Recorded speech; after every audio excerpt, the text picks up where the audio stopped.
Okay, now you mentioned a giant, Dr. Africa. I'm a world traveler. I've been to 70 countries, so we got people tuning in from all over the world, and they may or may not be familiar with him, but he's a very, very influential person in our community. Um, can you talk about the work that you did with him in the past, and how did you even meet him? What was your relationship? Well, Dr. Africa is my late husband, and I met Dr. Africa so many years back. Well, how I met Dr. Africa, I wanted to become a holistic practitioner, and I was referred to him. And I lived in Akron, Ohio. It was snowing like crazy in February, and he was in Pittsburgh, Pennsylvania, which if you're from this area, you know that's kind of like right next door. And so when I called him and I told him I wanted to take the class, he said, "You know what? The class is tomorrow. Can you get here?" And I said, "Yes." And I was already a couple classes behind. So I went there at 6 o'clock in the morning. I slept in my car because I left at 11 p.m. And you know, Pittsburgh's not that far. So I stayed in the parking lot and I waited. And he taught me what I had missed in the class, but he saw that I was a little bit advanced because that's all I ever looked at was Dr. Africa materials. And I was already kind of like in the field of holistic medicine. And so we met from there, and he took an interest in me. And then from there, we traveled all over the country and we started teaching. And he groomed me very well, you know, in how to think holistically, what that meant. And it was without judgment because I had permed hair, you know. And for those of you who don't understand about hair, when you put chemicals in your hair, it goes into your bloodstream. We're doing all these things that hurt us, but we really don't know. We're just trying to be cute.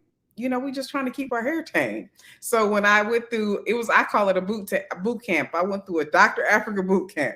And so he didn't, you know, ostracize me about it, but he explained it to me. And so then I started to become more in tune with myself. And that's part of being holistic, knowing who you are, being comfortable with that, caring about yourself, pouring into yourself and saying, you know what? This body belongs to me.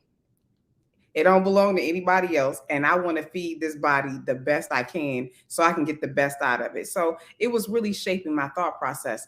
Dr. Africa was a genius. He wrote 9 different books. He's traveled all over the country. He is the foremost in African holistic health. He was a scientist. He was a father. He was a brother, you know. He was a son. He was down to earth, funny, but compassionate about what he was talking about. He lived the way he spoke. And he left us a canonized amount of information so that we could be free as a people. We could think freely and we could have good guidance. So he even has a course called the Dr. Africa Method, where you can learn how to take care of yourself, how to take care of other people. You can, you know, he wants us to just be in touch with our culture because we're not like everybody else, you know. So that's a little bit about myself and Dr. Africa. Oh, okay, okay. Thank you so much for continuing to keep that legacy alive because, like you say, you left so much work behind. So I guess I want to kind of ask you about that. I was going to the website. If you could talk a little bit about some of the services that you offer, consultations, coachings, readings. What are all these things, you know, for a person who, like I say, is maybe at the beginner level?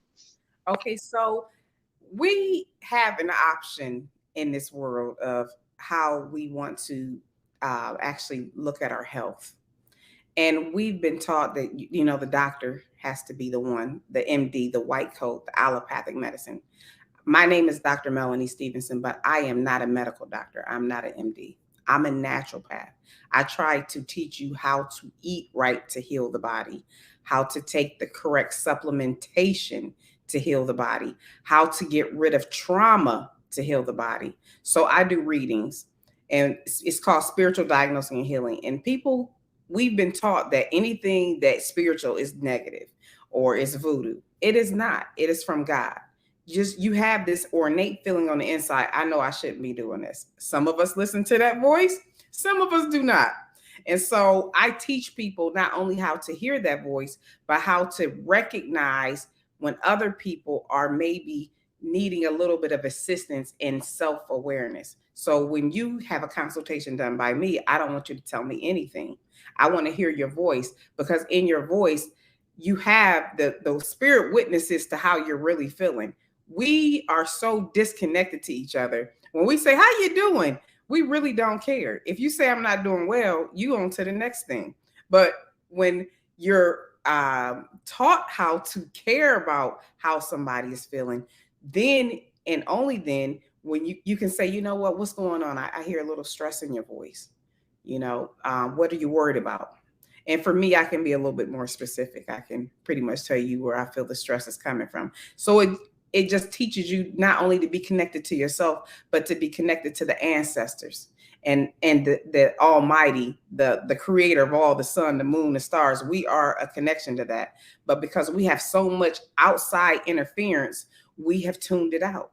We all have the ability to be able to tap in. So not only do I teach people to tap in, if you don't want to learn how to tap in, if you want to come and have a service done where you just want to relax and figure out where your health is at, I help holistically do that through our nutritional counselor, our spiritual diagnosis, and then through our classes.